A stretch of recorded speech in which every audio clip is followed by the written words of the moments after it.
This is Brock Bowers, tight end for Georgia. You know, the tight end position for years has been underrated. We are the clutch player. We understand how to get wide open and catch and run 88 yards for a touchdown. Associated Credit Union is your clutch bank for moving quickly through Atlanta. Just finance or refinance your auto loan directly with ACU to receive a Peach Pass, preload with $100 to get you in the express lane to your end zone or destination. To find out more, go to acuonline.org/peachpass. Associated Credit Union, where anyone in Georgia can live, bank, and grow.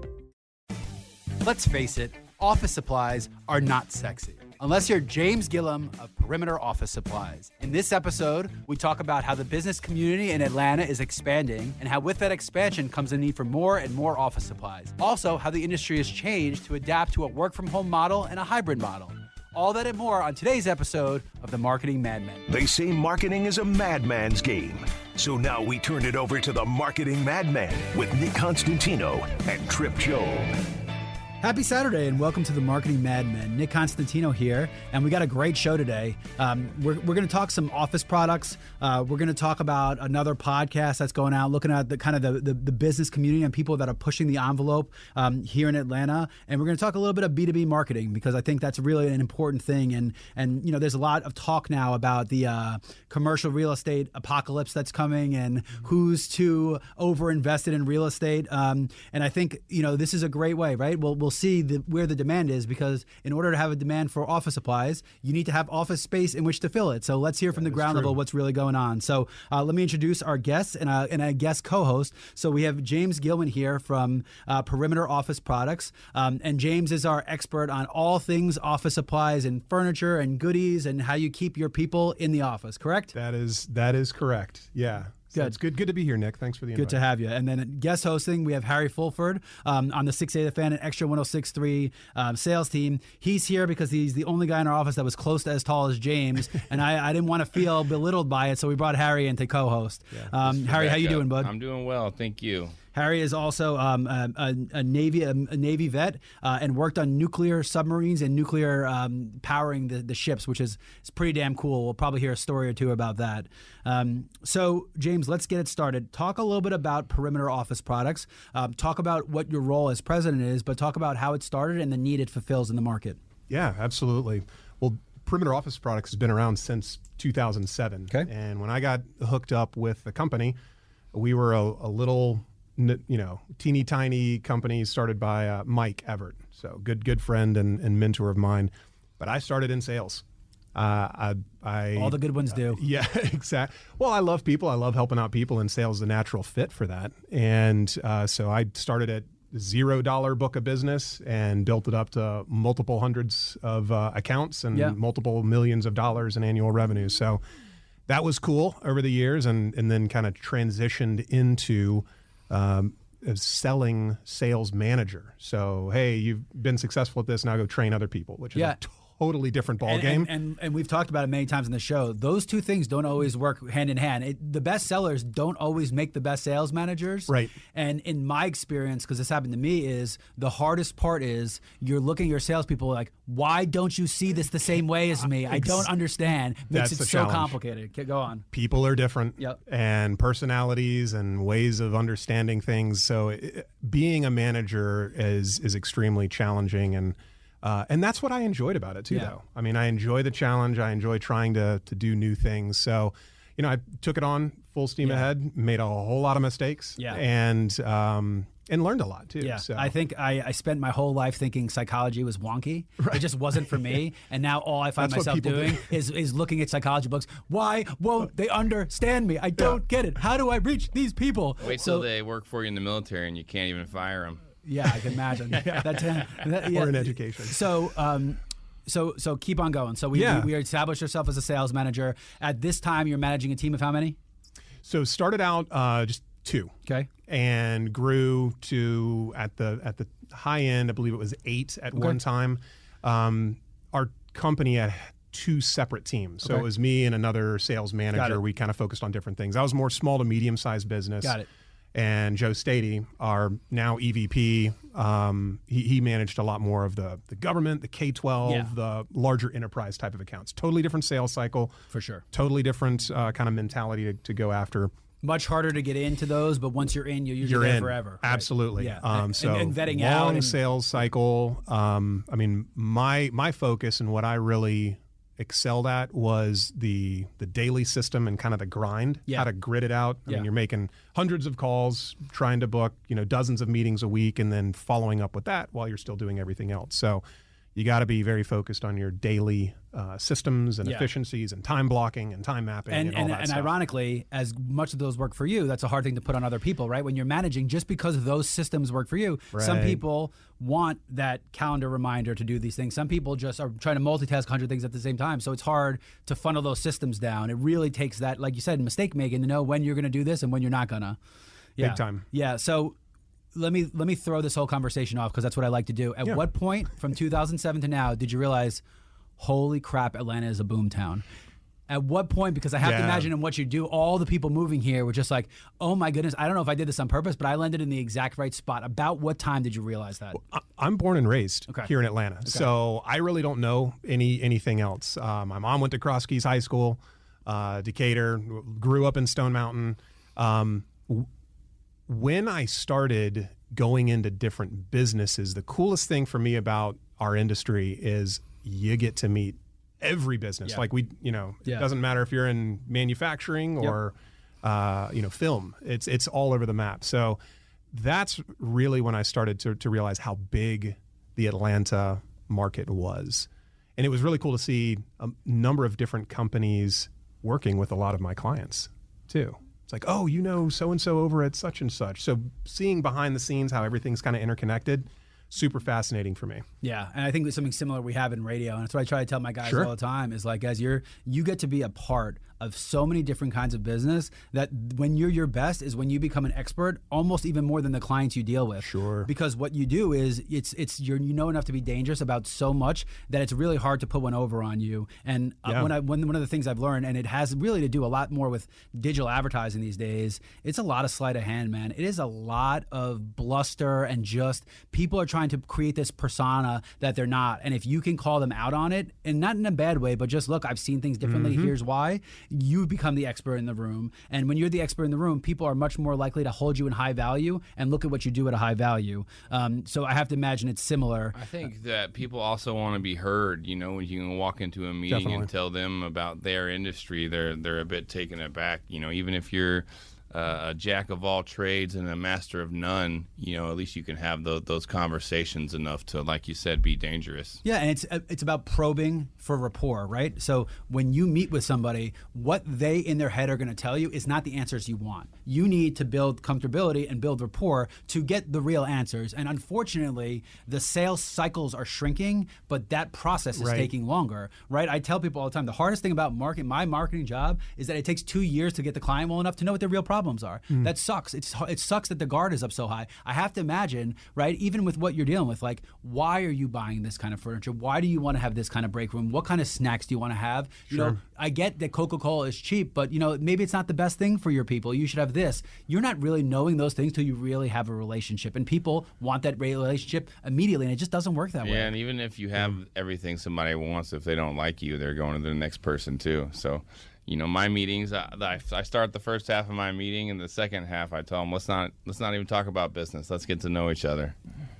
You have to be known first, which is, I think, everybody's challenge in the cacophony that is our life, our work life now. And it's so easy to fake your persona digitally. Absolutely. It's so you have to be known, but you have to be known and real and authentic, and that's even getting harder. Absolutely. Well, when you're authentic and you're putting your real self out there, I think I personally dealt with this a couple of years ago, and now, even into my podcast, where it's like, I was a little gun shy to kind of dip my toe in the water. I don't want to say anything or offend anybody or, have them have the wrong impression so that means of me. You're not allowed to talk. If So you don't you're want to not offend allowed to anybody, talk. so you just can't say just anything. Close Just your mouth. Sit there and just go. And that's we're gonna not a have to solution either. I was going to say do sign language. That'll probably piss somebody off too. So.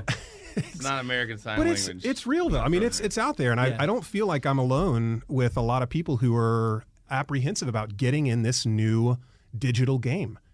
I heard a stat the other day, and you can fact check. Flounder can fact check me. I don't know. People will spend 17 years of their life in front of a screen. Wow. I believe it.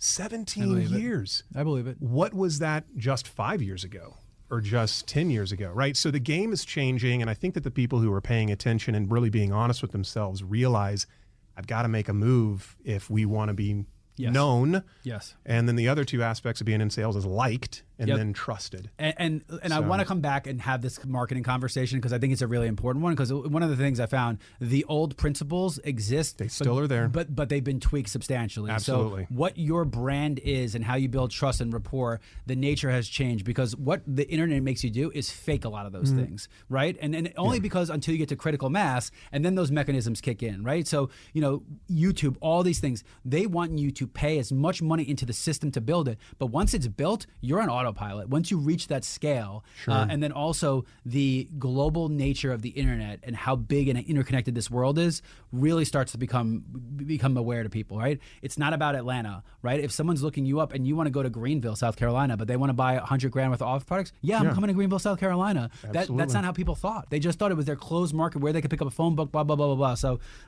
the world's definitely getting bigger. It's getting bigger and more sure. connected. I think it's also harder for people to, and you and I were just talking about this the other day, James, is people separating who they are at home from their work life. Those two things are getting more married than ever with all the social media and stuff. You almost never stop working.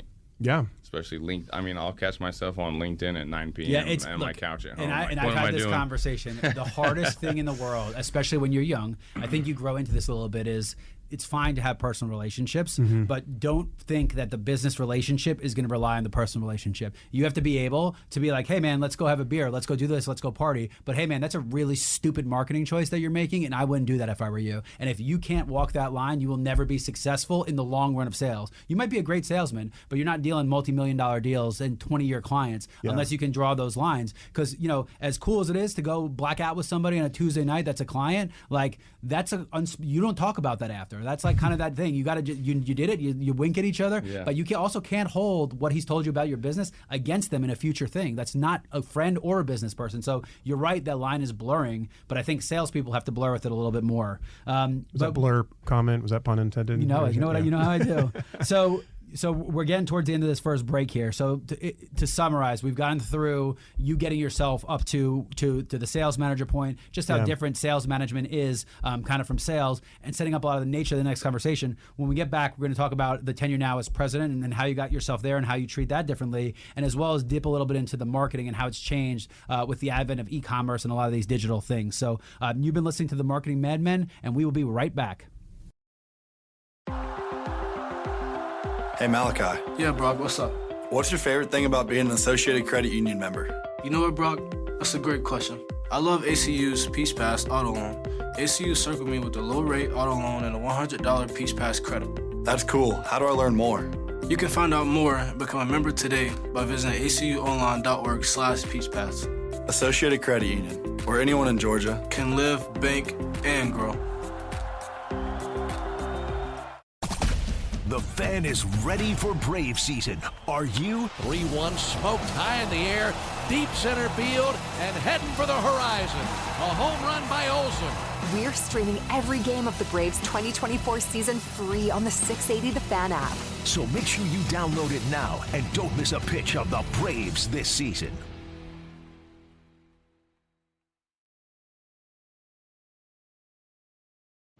Now back to the Marketing Madmen on Extra 106.3 FM. Welcome back to the Marketing Madmen. Nick Constantino here, and we have James Gilman of Perimeter Office Products and Harry Fulford of the nuclear program in the Navy here. And we are talking to a bunch of stuff. But before we get to James, Harry, what the hell was it like operating nuclear propulsion on a Navy vessel? Yeah, isn't there a height requirement for subs too? How did you? So I was on there's no way there is. Just knowing there's no way there's a requirement at all. Carrier. Yeah, aircraft carrier. I think they compare it to drinking from a fire hose. The first 2 years are so academically rigorous, you kind of lose yourself, and then you get out to the fleet. And I always tell people I don't regret it, but I would not do it again. It's a good time. You build a lot of camaraderie with your friends and stuff. You know, it looks great on the resume, but if it was that awesome, I'd still be there, right? Yeah. So give us quickly the two biggest things you took away, one from the Navy and two from being in such a unique program. What were the two things you took away most? Yeah, structure. You know, I joined as a 19-year-old kid. I feel like the military really turned me into an adult. You know, it doesn't matter what kind of education you have, but you need to have one, whether it's college, military, that be it. And then, School of Hard Knocks. Yeah, that's right.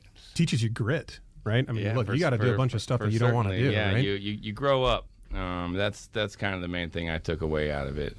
It'll turn you from a boy into a man for sure. Yeah, and speaking of grit, if you have not watched Angela Duckworth's TED Talk on grit, is one of the better ones out there. Just that is the one thing that it doesn't matter where you come from, age, wealth, what you come from. It is that grit that is the determinant of how successful you will be in your life.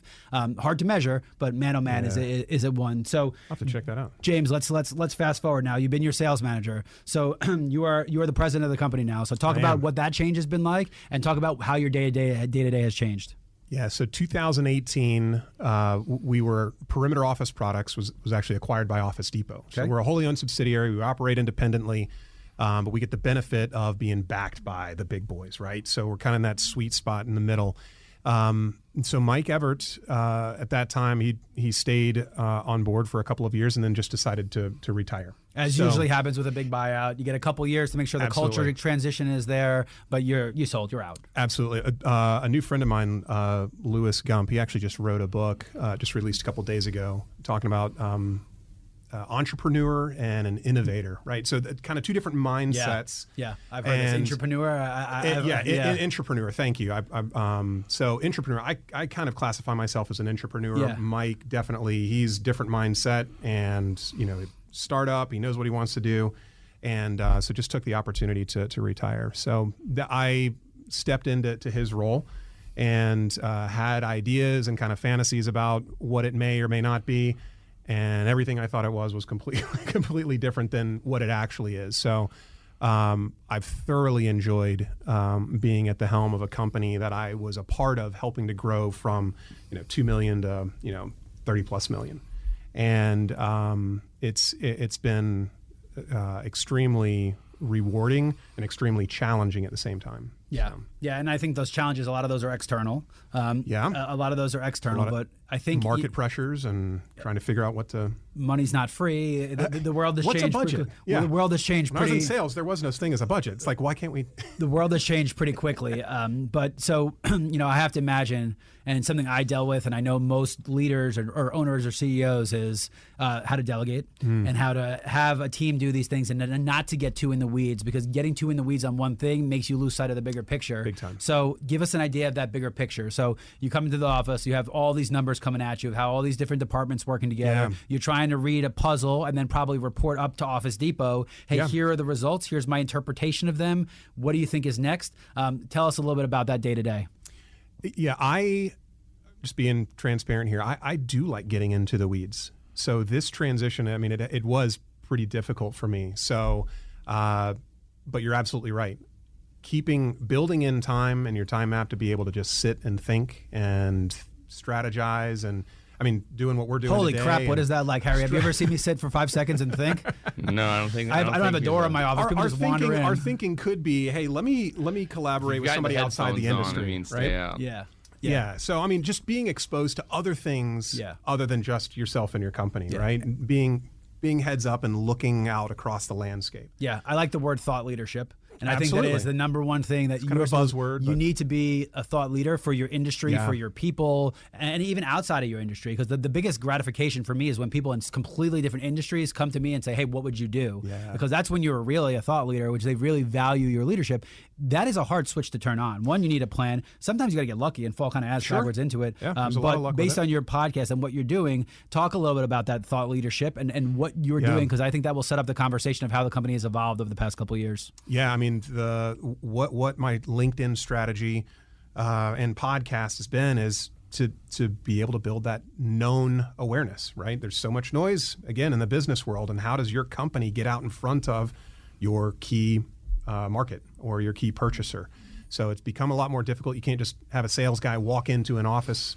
I mean, maybe that works part of the time, but it doesn't work as strongly as it did before. So people are just getting bombarded left and right with emails and all sorts of other connections. So what was the question? So let's make a great segue here. So ultimately, what I'm curious about now, with the rise of e-commerce, with people looking for things on the internet, with so much cheap crap coming from China and these price points just outlandishly low. Oh.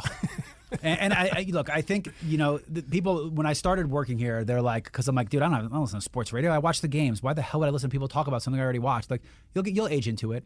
And I think people age into things. And one of the things I aged into is like, I'd rather have one nice shirt than 4 garbage shirts. Yes. And I think you learn that, but that doesn't mean I want someone telling me that. I want to figure that out myself. So how has the business changed? I mean, obviously, Office Depot used to be a behemoth. Even they had struggles and their things because so many other people were selling that stuff. So talk about how the business has changed and why you have to be a thought leader to influence people to purchase things that you would think seemingly they need every day.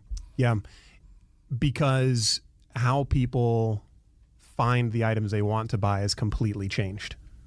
No longer are you relying upon an individual to understand the technical aspects of the items you're looking for. They go online. They try and do their own quote unquote, very loosely, research. So our perspective is that a lot of times the people that we are helping, the businesses that we're helping, this person doesn't have the time to do that. And they are making decisions based on what happens to pop up in front of them. And they don't have the time to understand what other options are there. Much more economical options.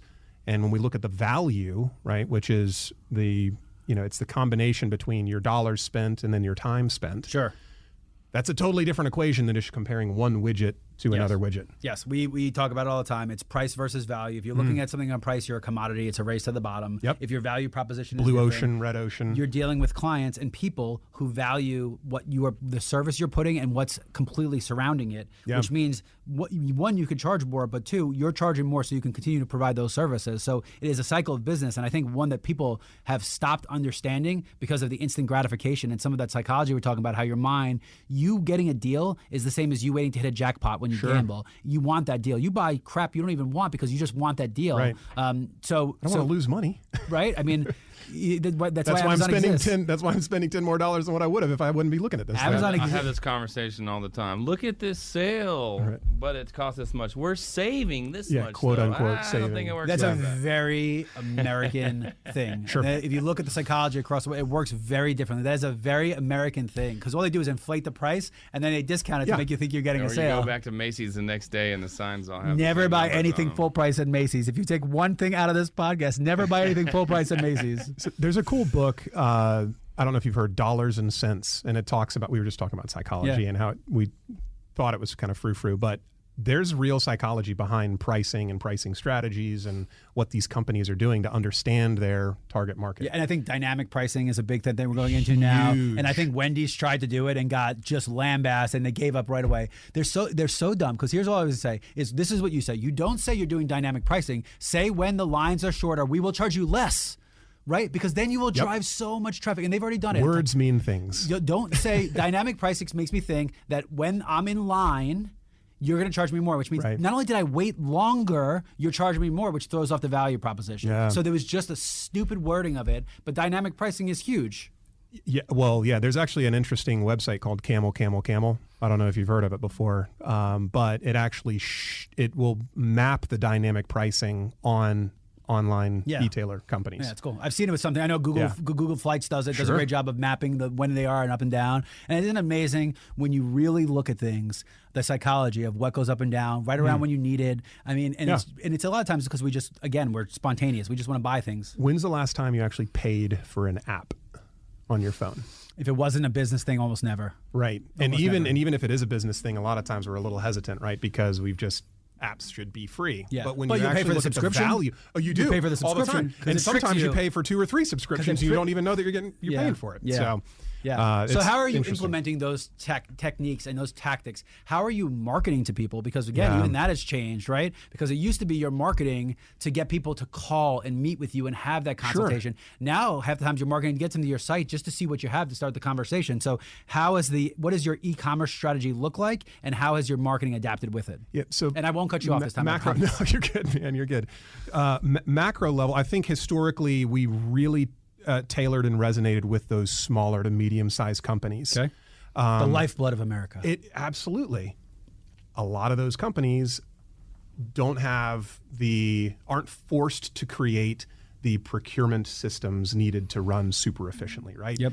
You know Sally and Stan, and right, you just have a conversation, yell across the room, hey, we need this, go get it. That's why they have a hard time scaling. Bingo. And what we found is, as technology has improved, the necessity for those systems has come in, and we really help the mid-market, the enterprise level companies who are trying to get to the next level come in and add value. A lot of times, I've seen this shift over the past maybe 5 or 7 years. And then definitely after COVID, the brand loyalty is kind of diluted a little bit out of necessity, some, and out of just more options being online. So I think one of the reasons brand loyalty has been diluted also is because the advent of digital marketing has made us so worried about the last click and the last click attribution that people forgot the air game, right? Yeah. Everyone's so worried about, hey, they have to buy, we have to capitalize on people are looking, then they forgot that you got to establish a brand for yourself at the top. And it's not radio, it's not TV. There are many ways to create a brand at the top. And one of the biggest reasons after COVID, one of the things we saw, home improvement companies, during COVID, there was so much demand for that stuff. So all of them shut off their top branding. And what happened, once that demand wore out, they didn't have companies anymore. They were down 100% because nobody was searching for it. So once Google came in and said, hey, let's capitalize on what people are already searching for, all they make people do is fight over that, as opposed to starting at the top and creating your own. So I think you're right, but I think there's many reasons why brand affinities have been lost because people stopped focusing on those things. I think a lot of companies are wising up to being able to, I mean, I get texts now all the time, right? And not from e-commerce business, more from B2C, but a lot of companies are realizing that I don't want to be beholden to the Google algorithm. How can we kind of bring this connection in-house and maybe manage it in-house? Okay. With maybe a different CRM system, or how can we stay better connected at an individual level, company to consumer? There's a lot of cool things that are out there. I think the increase in the adoption of artificial intelligence and being able to kind of synthesize large swaths of data at one time will be a part of that, and we're going to see more changes. But still, wouldn't you say that's still mostly for people already in your sales cycle? That's not creating yourself, putting yourself in front of new people. That's for people you already have some kind of established relationship with, because how would they build that connection or rapport with you if they've never heard of you? True. So, by the way, in our this business, is my convincing to get you to buy radio. No. It's happening in real time right now. I didn't even mean to do this, but keep going. Well, we have a lot. I mean, we've got, I don't know how many tens of thousands of companies that are in our system. They're not always buying from us. Yeah. Right. The key players are going to be shifting around and moving and changing. It's so fast in Atlanta. Yes, and I think it's only going to be. I don't necessarily see that slowing down. Yeah. So the question for myself and what other business leaders are probably thinking themselves too is, how do we consistently stay in front of those people on a regular basis?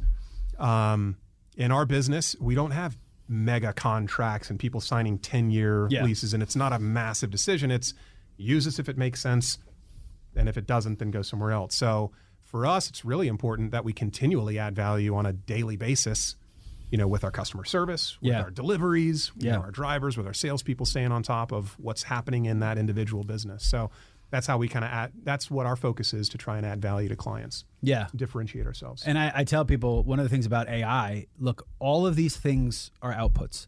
All AI is doing is processing a set of inputs to create an output. The difference is what used to be manpower to come up with that output is now algorithms, and based on, so if you don't have good CRM systems and you're not tracking your first party data and zero party data of what people are doing, then you can't have good outputs. We're so caught up in this AI that we're so concerned with the output that we're forgetting how important the inputs are. So what you said about different, how you interact with clients and requires set inputs. So you were almost setting yourself up to succeed before before you even knew what AI was, by keeping those inputs. And I think if I was to give a piece of advice to people in any business you're in, before you get all bedazzled by AI, and it is so helpful. It gets rid of redundant tasks. Yeah. If you don't have a clear set of good inputs, you will never get outputs. So you have good inputs. So talk about some of the outputs. Talk about trends you're seeing. Talk about how you're adjusting selling for different trends that are coming up in the next couple of years. Yeah. We're seeing a big uptick in government, Okay. healthcare, K-12. We're adding a lot of value to those type of clients. We've recently built a lot of direct relationships with manufacturers to be able to provide those same type of products at a lower cost. And so we've realized some needs in some of those verticals too. It looks like you guys just moved office spaces too. And I went over for a meeting. Your Google address was different. We did. Spot, right? Yeah. So we've been at New growing's a Point good thing. Place. Yeah, Lawrence in Lawrenceville. Couple of years. We're actually looking to.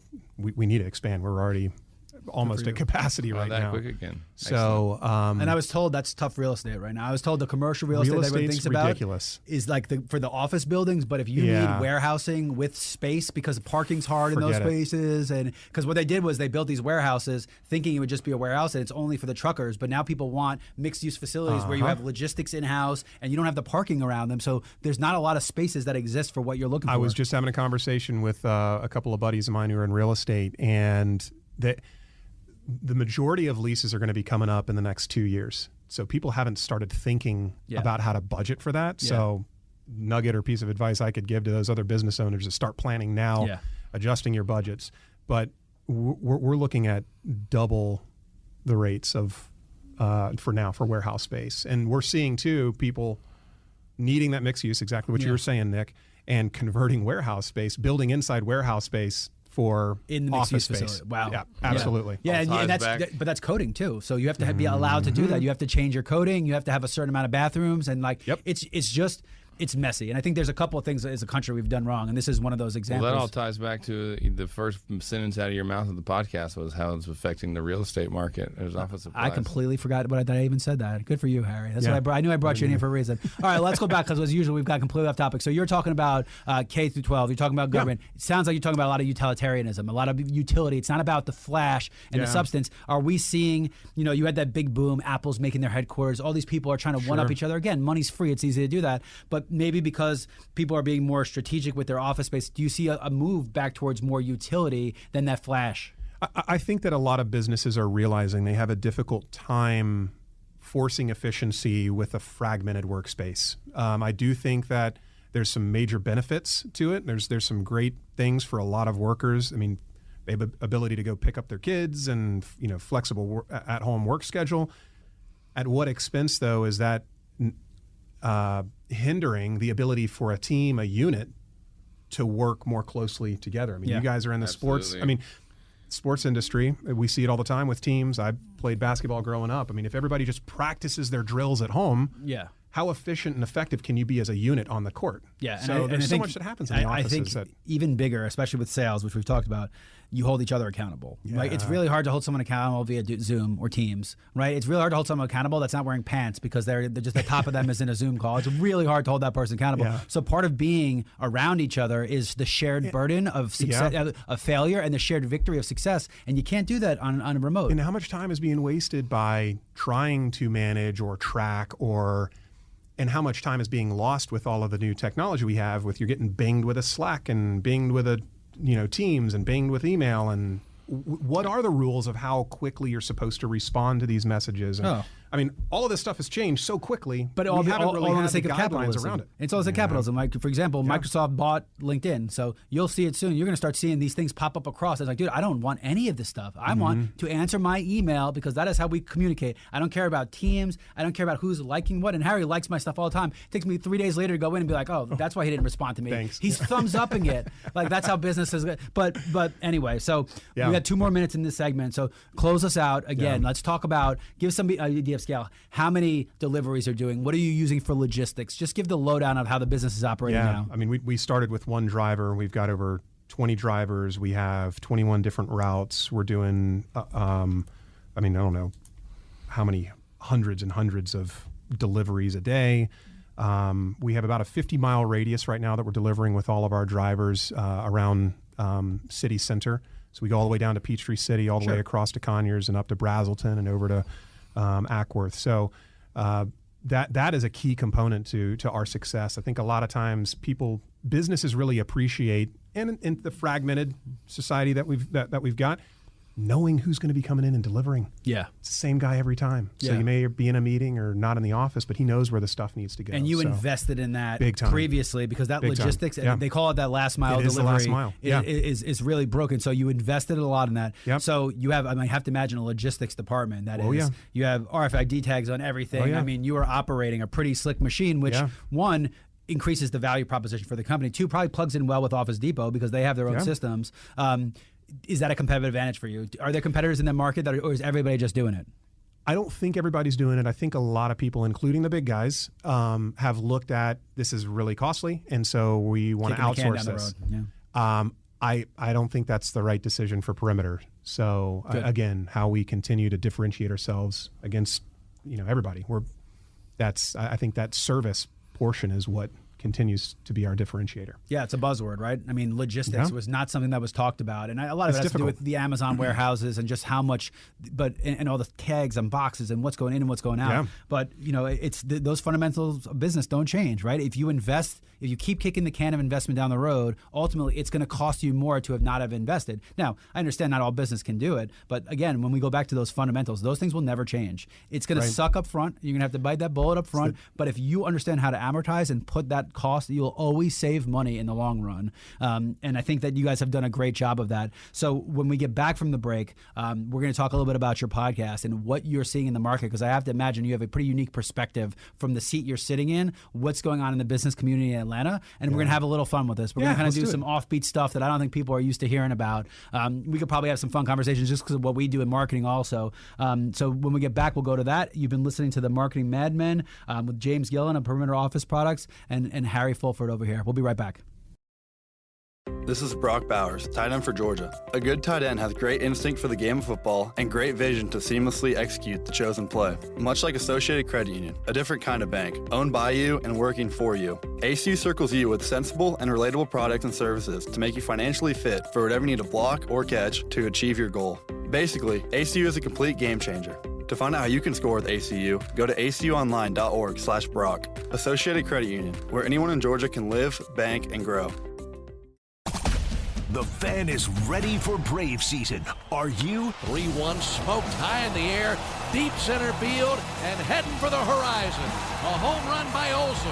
We're streaming every game of the Braves 2024 season free on the 680 The Fan app. So make sure you download it now and don't miss a pitch of the Braves this season.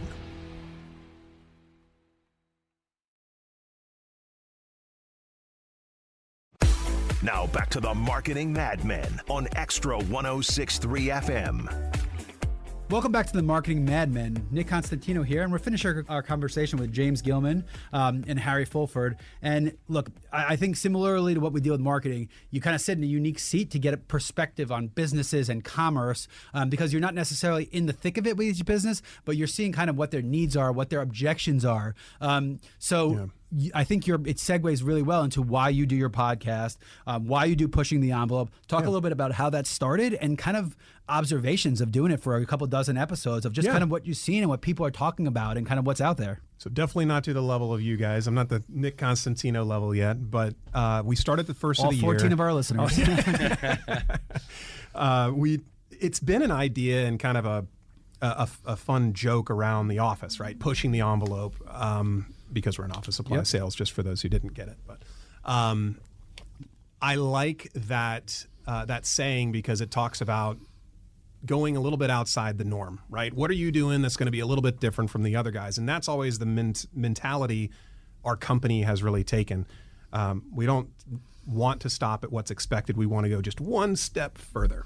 Yep. So when I transitioned out of sales, where I had the privilege of engaging with all of our awesome clients on a regular daily basis and moved into more of the president's seat, where I spent an inordinate amount of time behind my desk and calling through spreadsheets and on meetings and Zoom calls, I genuinely missed the engagement with the Atlanta business community.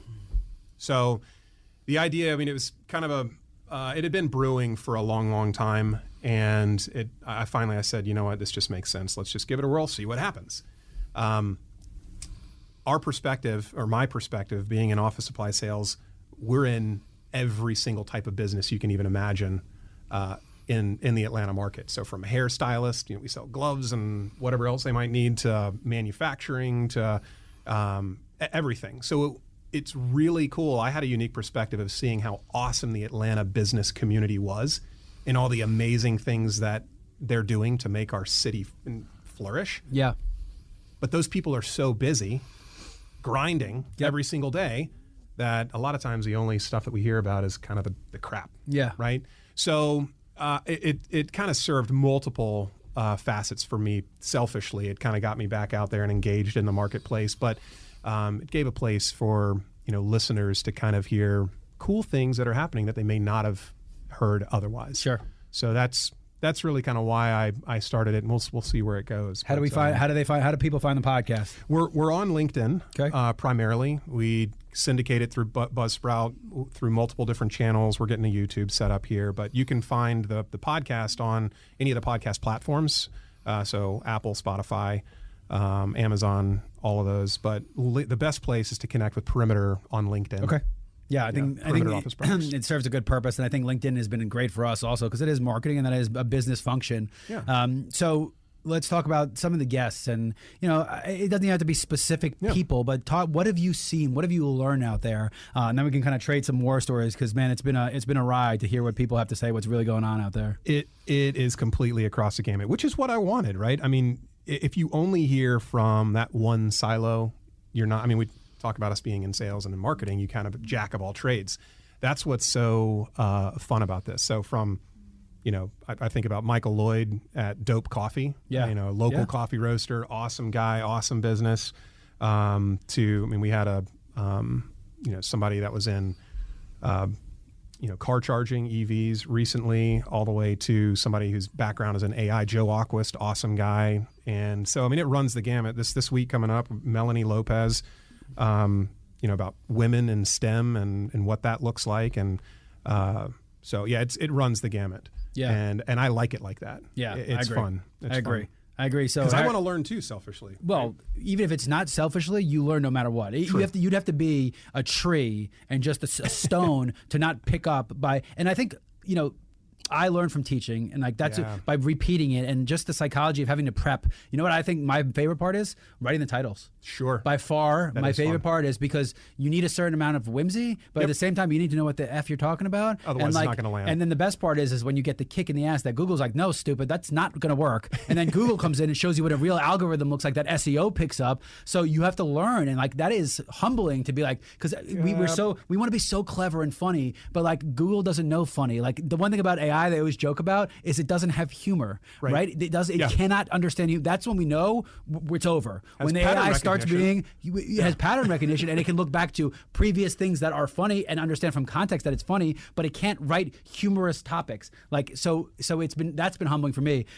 Harry, to get you involved in this conversation, you've now been in radio for what's it been, about 18 months? 2 years. Yeah. So talk a little bit about just what you've seen from sitting in this thing and dealing with so many different kind of clients. Yeah, everyone is different. It's crazy. I've had meetings come in here from women covered glitter and bedazzled eye makeup to guys. We don't let the cheetah on the air, by the way. We do not let the cheetah on air. So I remember the bedazzled woman. It's not what you're thinking. Keep going. So down to guys who are just cutting their teeth. They walk in here in a t-shirt and a hat.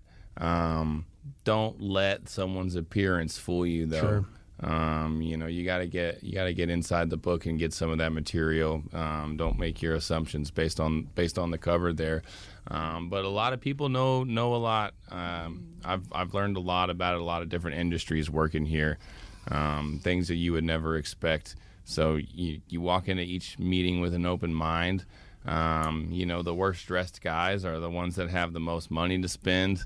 They're plumbers with master plumbers in dirty jeans. They come in here and you'd be surprised. But the best part about this job is honestly meeting all the different people. It kind of opens up your horizons. It's like a miniature form of traveling. I don't get out to see the world, but I have Atlanta come to me here in the Atlanta's office. awesome that way. It is. I mean, there's so many cool industries, people, stories, everything. And I think any big city of this size, look, you're talking 8 million, 7 to 8 million people. Any city this size is going to have those stories. Top 5? Top 7 or 8, yeah. I think 7. I think we passed Philly and DC most recently. That's right. So one of the things I've picked up on, and I don't think it was the purpose of this, but I've been so much better in my meetings with clients. And I think what's happening is, because of the way this is, I look at every meeting like a podcast. Sure. And the job of the podcast, like, James, we just met. This is not planned. We didn't have a script. We just sat down like 8 minutes. Like, we just started going. And my job is to disarm. Yeah. And it sounds crazy and it sounds like you're being malicious,